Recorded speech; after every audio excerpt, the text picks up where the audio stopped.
اللہ تعالیٰ نے قرآن مجید میں ارشاد فرمایا کہ وَبَشِّرِ الَّذِينَ آمَنُوا وَعَمِلُوا الصَّالِحَاتِ، اے محبوب علیہ السلام خوشخبری دے دیں ان لوگوں کو جو ایمان لائے اور جنہوں نے نیک اعمال کیے۔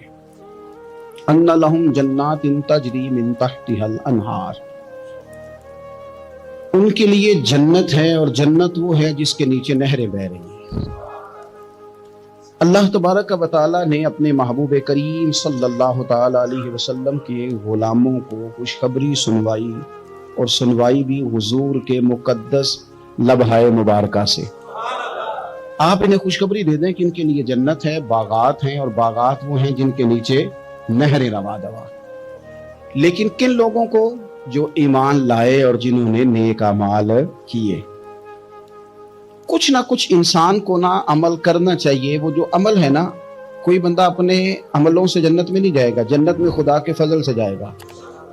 لیکن یہ جو اعمال ہیں نا، یہ سبب بنیں گے اللہ کی رحمت کا، یہ ذریعہ بنیں گے خدا کے کرم کے متوجہ ہونے کا۔ جب ہم نیک اعمال کریں گے تو اس عمل کی وجہ سے رحمت ہوگی، اور وہ رحمت ہمیں اللہ کے قریب بھی لے جائے گی، اور اس رحمت کی برکت سے رب جنت بھی عطا فرمائے گا۔ ایک شخص کو حضور نے دیکھا، اس نے میلے کچالے کپڑے پہنے، تو حضور نے ٹھنڈی آہ بھری، فرمایا کاش یہ دھو کے کپڑے پہنتا۔ ایک شخص کو دیکھا بال بکھرے ہیں، کنگھی نہیں کی، تو حضور فرمانے لگے کاش یہ کنگھی کر لیتا۔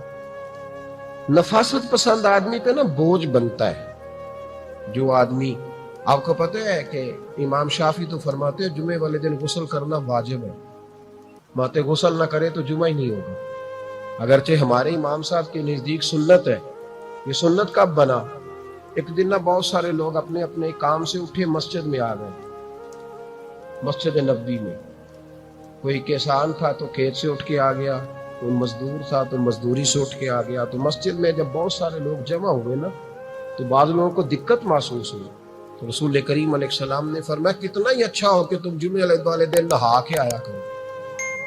بس وہ صحابہ کا مزاج ہمارے والا نہیں تھا کہ تفصیل بتائیں، حکمت بتائیں، ملے گا کیا، ثواب کتنا، نہ نہائے تو گناہ، یہ کوئی نہیں۔ حضور نے کہا کہ نہا کے آؤ تو کتنا ہی اچھا ہے۔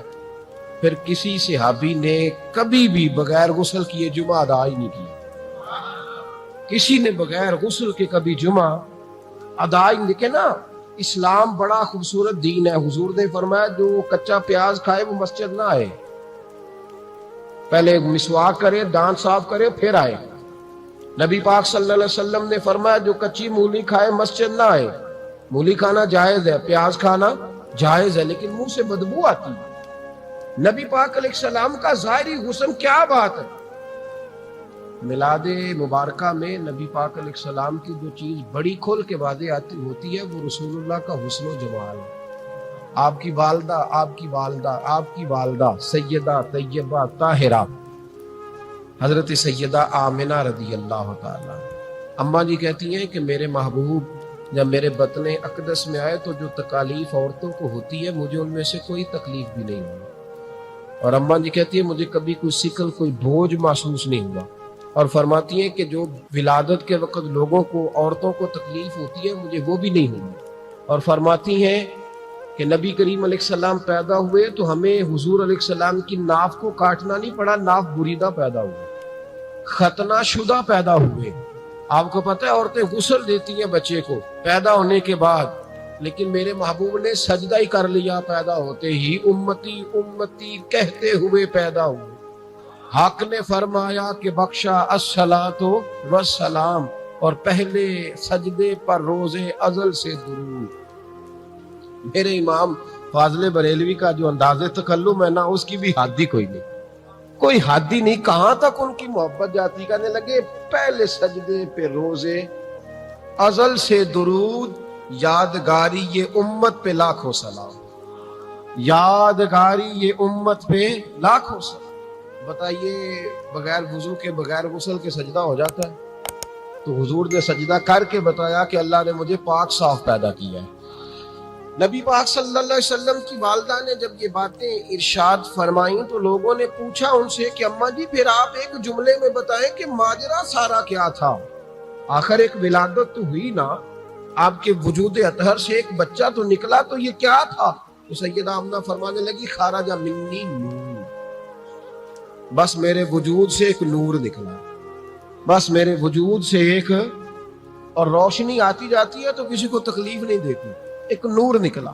میرے رسول کریم علیہ السلام کو ظاہری حسن بھی کمال دیا، پھر حضور کی نفاست پسندی، صفائی پسندی۔ نبی پاک جب بات کرتے تھے نا تو حضور کے دانتوں سے نور نکلتا، اس کے باوجود حضور ہر وضو کے لیے مسواک کرتے۔ میں نے ہر نماز کے لیے نہیں کہا، میں اپنے لفظوں کا ذمہ دار ہوں۔ کس کے لیے بولے آپ حضرات؟ ہر وضو کے لیے، یعنی اگر نبی پاک نے وضو نماز کے لیے کیا تب بھی مسواک کی، اور اگر قرآن شریف کی تلاوت کے لیے کیا تو پھر بھی مسواک کی، کسی اور موقع کے لیے وضو فرمایا تو پھر بھی مسواک کی۔ اور سیدہ عائشہ فرماتی ہے جب بھی حضور گھر سے نکلنے لگتے پہلے مسواک فرماتے۔ حالانکہ رسول پاک کے دندان اقدس تو نور والے تھے، ضرورت ہی نہیں تھی، ہماری تعلیم کے لیے نفاست پسندی۔ ایک بات میں نے شروع کرنی ہے پر آپ نے ناراض نہیں ہونا، پہلے وعدہ کرنا، جڑے نہیں بولے ہونا میں کی کرنا ہو جانا ہے، چلو ہو جائے کوئی گل نہیں، خیر ہو جائے آپ ناراض۔ نبی پاک نے بڑی مونچھیں نہیں پسند، حضور کو اچھی نہیں لگی۔ ایک بات پوچھتا ہوں آپ سے، یہ درد دل ہے میرا اور صرف سمجھانے کے لیے عرض کر رہا ہوں، کوئی تنقید نہیں، اللہ تعالیٰ مجھے نیت کا وضو عطا کرے۔ ایک بات بتانا، اگر بہو کھانا پکا کے لائے اور سالن سے بال نکل آئے تو پھر اس کا کیا حال ہوتا ہے؟ کئی تو بوڑھے پلیٹ اٹھا کے دیوار میں مارتے ہیں، ایسا ہی ہوتا ہے نا، یہ کیا ہے؟ اور اگر کبھی روٹی سے نکل آئے تو بیوی صاحبہ کا کیا حال ہوتا ہے؟ یہ کوئی طریقہ ہے کھانا پکانے کا؟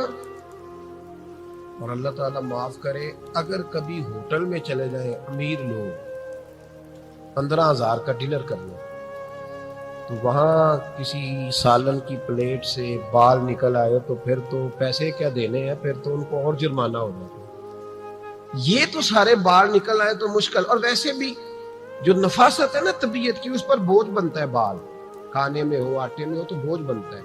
تو بڑی مونچھوں والا دوست بھائی بزرگ جب پانی پیے گا تو بال پانی میں جائیں گے کہ نہیں جائیں گے؟ حکیم اور ڈاکٹر کہتے ہیں کہ کینسر کے مرض کا خطرہ ہے۔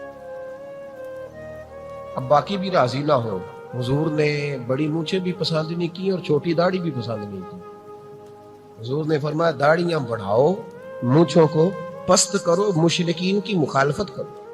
اور ایک مقام پہ رسول پاک علیہ السلام نے یہاں تک فرمایا کہ جو مونچھیں پست نہیں کرتا وہ ہم میں سے ہے ہی نہیں۔ نے سخت لفظ، ایک صحابی تھے، آپ یقین کریں نا، کئی دفعہ دوستوں کو کہنا پڑتا ہے اور کئی دفعہ نا مجھے محسوس ہوتا ہے کہ یار ہم روز ہی کہتے ہیں، لیکن کہتے پتہ کیوں ہے کہ بوجھ بنتا ہے وہ بندہ جو اس طرح کی تباہ کے ساتھ آتا ہے۔ یہ حضور نے پسند نہیں کیا۔ ایک شخص نبی پاک کے سامنے آیا، قاضی عبدالدائم دائم صاحب نے لکھا ہے، بڑی خوبصورت بات لکھی ہے، کہنے لگے حضور کے سامنے وہ اکثر آیا کرتا تھا تو مونچھیں بڑی تھی، حالانکہ داڑھی بھی بڑی تھی، مونچھیں بھی بڑی تھی۔ 2-4 دفعہ حضور نے باتوں میں تاۃ اللفظ سمجھایا، کچھ بندے نہیں سمجھتے، تاۃ اللفظ سمجھاؤ یا بڑا کھول کے سمجھاؤ پر بات سمجھنے کو تیار نہیں ہوتے۔ پتہ نہیں کیا ایسا حسن ہے بھئی، جو حسن نبی پاک نے پسند نہیں کیا وہ کبھی حسن ہو سکتا ہے، کبھی خوبصورتی ہو سکتی ہے، وہ کسی کا ذاتی کلچر تو ہو سکتا ہے پر دین کی تہذیب نہیں۔ نبی کریم علیہ السلام نے کئی دفعہ سمجھایا تو ان کی سمجھ میں بات نہ آئی۔ ایک دن وہ بیٹھے ہوئے تو حضور نے ایک صحابی سے فرمایا کینچی لاؤ، کہنے لگے میں سمجھ گیا کہ میرے ساتھ کچھ ہونے لگا ہے۔ ساتھ ہی حضور نے فرمایا ایک مسواک بھی لانا، کہنے لگے میں نے کہا بچت ہو گئی، میرے تو دانت صاف ہے۔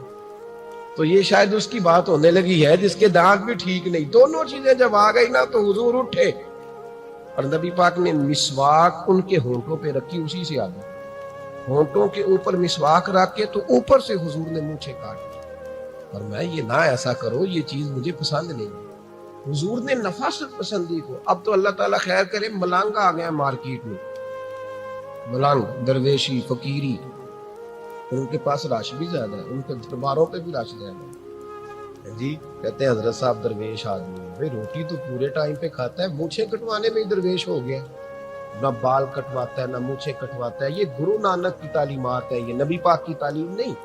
وجود کا کوئی بال نہ کٹوانا یہ سکھوں کا طریقہ ہے، مسلمانوں کا یہ انداز یہ کدھر کی فقیری ہے؟ دین کوئی غلاظتوں والا معاذ اللہ کہ بابا کپڑے نہیں بدلتا، بابا غسل نہیں کرتا، بابا بال نہیں کٹواتا. بابا پاگل ہے. قطعی طور پر کوئی فقیری نہیں. فقیری صرف وہ ہے جو میرے نبی نے. دین کی بات ہے، ہر سال روزے آتے ہیں، ہر سال رکھنے ہوتے ہیں. چونکہ یہ بڑا عظمت اور قدر والا مہینہ ہے، لیکن چونکہ خود چل کے آتا ہے تو جو چیز خود چل کے آتی ہے اس کی کئی دفعہ قدر کمزور ہو جاتی ہے. لہذا ہم روٹین کے فضائل سنتے ہیں، روٹین میں اسے لیتے ہیں. میرے عزیز، ہماری محافل جب ہوتی ہیں نا، محافل تو ان میں نقیب محفل ہوتا ہے. اسٹیج سیکرٹری بھی لوگ کو کہتے ہیں اور بھی کئی ناموں سے پکارتے ہیں. وہ آنے والے شخصیت کا تعارف کراتا ہے، کہتا ہے کہ فلاں صاحب آنے والے ہیں. پھر یہ بھی کہتا ہے کہ وہ بڑے اچھے ہیں، بڑے خوبصورت بولتے ہیں. اب میں فلاں قاری صاحب کو دعوت دینے لگا ہوں. قاری صاحب جو ہیں وہ بڑی اچھی تلاوت کرتے ہیں، بڑی اچھی ان کی آواز ہے اور بڑا اچھا ان کا لہجہ ہے. وہ تعارف کرا رہا ہوتا ہے. پھر نعت خواں کے حوالے سے بھی اس طرح کے وہ تعریفی کلمات ادا کرتا ہے. لیکن لوگ بعض اوقات سمجھتے ہیں کہ ان بیچاروں کی ڈیوٹی ہے، انہوں نے یہ کام کرنا ہی ہے، ان کی ذمہ داری ہے. اور اسی طرح ہوتا بھی ایسے ہی ہے. ہماری محافل کے جو اکثر نقیب حضرات ہوتے ہیں، ان کے جملے رٹے رٹائے ہوتے ہیں، وہ انہوں نے سب کو کہنے ہی ہوتے ہیں، وہ کہے جاتے ہیں. لیکن اگر کسی محفل کے اندر نقیب محفل کوئی بہت بڑا عالم ہو، بہت بڑا محدث ہو، شیخ الحدیث ہو، یا کسی خانقاہ کا کوئی صاحب تقویٰ صالح مسلک نشین ہو، اگر وہ کھڑا ہو کے کہے کہ جناب آج میں آپ کو تعارف کرانے لگا ہوں ایک بہت بڑے علامہ، ایک بہت بڑے صوفی آ رہے ہیں، پھر ہم سمجھ جائیں گے کہ جس کی ہمارے حضرت تعریف کر رہے ہیں وہ کوئی بڑا ہی اچھا آدمی. پھر ہم سمجھیں گے نہیں، یہ روٹین کی گفتگو نہیں ہو رہی، یہ وہ رسم نہیں جو روز ادا ہوتی ہے، اس میں کچھ انفرادیت ہے، کچھ تخصیص ہے، کچھ اس کے اندر چیزیں زیادہ ہیں.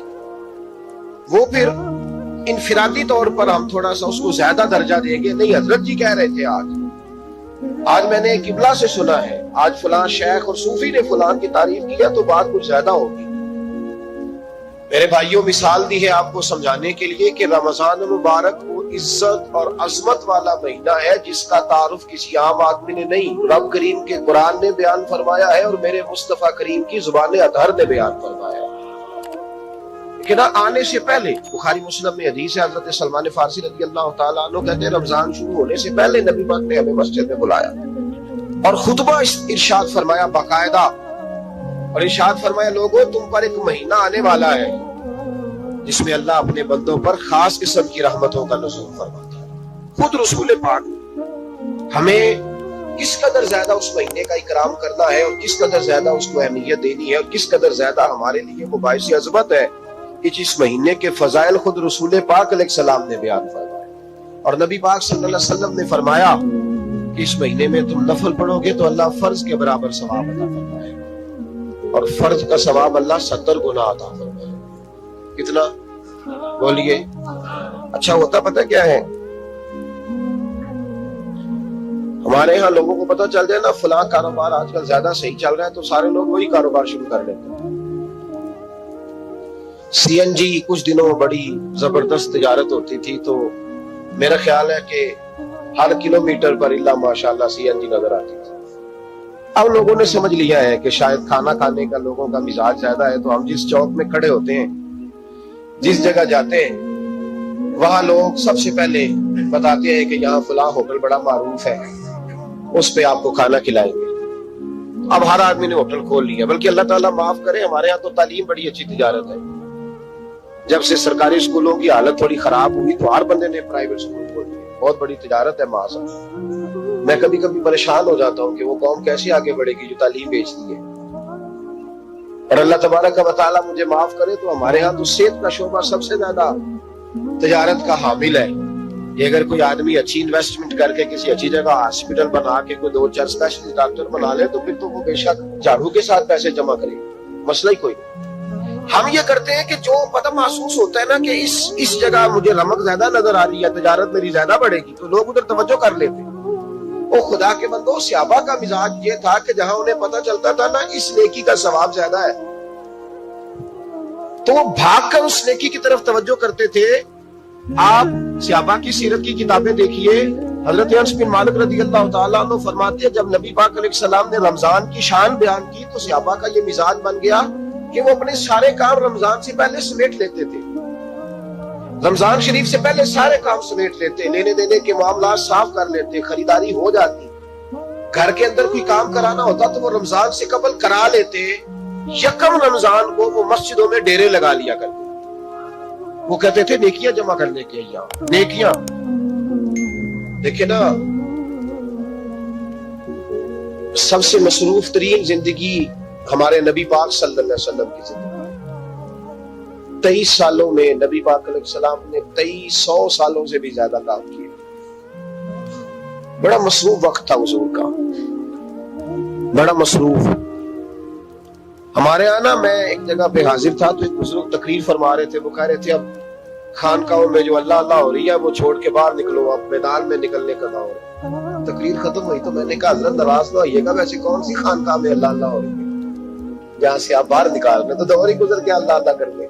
اب تو لنگر شنگر چل رہا ہے خانقاہوں یا باتیں شاتیں ہو رہی, یا کیلو کال کی دنیا ہے. مستی اور حال کی تو کب سے چلی گئی. کم باذن اللہ جو کہتے تھے وہ رخصت ہو گئے. خانقاہوں میں مجاور رہ گئے یا گور کن. اب تو کہاں, اب کس کو آپ کہہ رہے ہیں کہ اللہ اللہ چھوڑ کے باہر ہو. کون اللہ اللہ کر رہا ہے؟ اللہ ماشاءاللہ ہے حال ہی کوئی نہیں. اسلام فقط اللہ اللہ کا مذہب نہیں. نبی پاک صلی اللہ علیہ وسلم نے کہا لا رہبانیت فی الاسلام, میرے اسلام میں رہبانیت کا کوئی حصہ نہیں. ایک آدمی جا کے صرف مسجد میں بیٹھ جائے, حقوق سارے چھوڑ دے, بال بچوں کو بھول جائے, اسلام اس کی حوصلہ افزائی نہیں کرتا, حوصلہ شکنی کرتا ہے. وہ والی صوفی کا درس حضور نے نہیں دیا کہ مسجد میں بیٹھو اور بس مسجد میں بیٹھو, خانقاہ میں بیٹھو, بلکہ نبی پاک صلی اللہ علیہ وسلم ہمیں بدر میں بھی نظر آتے. حضور خود جنگ کا لباس پہن کر ہمیں احد میں دکھائی دیتے. نبی پاک صلی اللہ تعالی وسلم ہمیں خندق کے موقع پر ہاتھ میں کدال پکڑ کر نبی پاک علیہ السلام ہمیں کھدائی کرتے ہوئے نظر آتے. مسجد نبوی تعمیر ہو رہی ہے تو حضور ہمیں خود اینٹیں اٹھاتے ہوئے دکھائی دیتے. سارے کام حضور نے کیے ہیں. لیکن میرے بھائی یہ یاد رکھو, اگر بدر میں جانا میرے نبی کی سنت ہے تو غار حرا میں چپ کر کے بیٹھ کے اللہ اللہ کرنا یہ بھی میرے نبی کی سنت صلی اللہ تعالی علیہ وسلم. اگر احد میں, خندق میں, حنین میں, میدان میں رہنا حضور کا طریقہ ہے تو غار ثور میں 3 دن اللہ اللہ کرنا بھی نبی پاک کا ہی طریقہ ہے. اگر سارا دن تبلیغ کرنا حضور کا طریقہ مبارکہ ہے تو ساری رات مصلی پہ کھڑے رہنا. اور صحیح مسلم میں حضرت عائشہ فرماتی ہے کہ قدموں پہ ورم آ جانا یہ بھی تو میرے نبی کا طریقہ ہے نا. تو میرے بھائی اس کو کون اپنائے گا؟ مصروف ترین زندگی نبی پاک کی, اس کے باوجود اللہ کے رسول ہر سال 10 دن کا اعتکاف کرتے تھے. ہر سال. ایک سال جہاد پہ گئے تھے, اعتکاف نہیں ہو سکا. اگلے سال میرے نبی پاک نے 20 دنوں کا اعتکاف فرمایا. پچھلے 10 دن کا. میں نے ایک بزرگ کی تعریف کی, ایک اپنے بڑے پیارے میرے محبت والے دوست ہیں, ان کے سامنے میں نے کہا یار یہ بندہ بڑا 4 سال اعتکاف کرتا ہے. تو انہوں نے ترجمہ کر دیا میری بات کا, تھوڑی سی تشریح کر دی. کہنے لگے ماشاءاللہ فارغ ہو گئے, اب بچوں کی شادی ہو گئی, اب فارغ ہے. تو میں نے کہا کہ آپ یہ کہنا چاہتے ہیں کہ جو فارغ ہوتا ہے وہ اعتکاف کرتا ہے؟ آپ یہ کہنا چاہ رہے ہیں؟ چونکہ میرا پیار تھا تو میں نے کہا ان سے کہ جو کوہ طور پہاڑ آپ نے سر پہ رکھا ہوا ہے آپ بھی ذرا اتار کے پھینکے دیکھوں تو صحیح کہ آپ کون سا مار کا فتح کر رہے ہیں. کس طرح کا ہمارا رویہ ہے, کس طرح کی ہماری سوچ. اگر کوئی شخص خیر کا کام کر رہا ہے تو بجائے اس کی حوصلے کہتے ہیں فارغ ہے, بچوں کی شادی ہو گئی, بچے کام کاج کرتے ہیں اس لیے بیٹھ گئے. تو میں نے کہا آپ نے جو پہاڑ اٹھایا وہ بھی ذرا دکھائیں. روٹی آپ بچوں کو دیتے ہیں کہ اللہ دیتا ہے؟ ان کی پرورش کی ذمہ داری آپ کی ہے یا رب کریم کی ہے؟ تو 2 گھڑیاں محنت کرنے کا مطلب یہ ہے کہ تم نے پہاڑ اٹھایا ہوا ہے سر پہ. تو اس طرح کے فلسفہ ہم بیان کرتے ہیں. افسوس یہ ہوتا ہے کہ رمضان المبارک اس میں بھی وہی سیاستیں, وہی خوش کپیاں. میں تو دعا مانگتا رہتا ہوں کہ اللہ روزوں میں کوئی الیکشن نہ آئے. آپ بھی آمین کہہ دیں, ورنہ وہی مصیبتیں, وہی جھوٹ سچ, وہی دروازوں پہ وہی خدا کا واسطہ. بس کر دو رمضان شریف, ٹھہر جاؤ ذرا. کیا ہو گیا ہے؟ میرے نبی پاک صلی اللہ علیہ وسلم نے فرمایا 11 مہینے جنت سجائی جاتی ہے اور پھر رمضان میں اللہ اپنے بندوں کے لیے جنت کے دروازے کھول دیتا ہے. 1 گھنٹہ پہلے صفائی کرتے ہیں, مہمان نے آنا ہوتا ہے.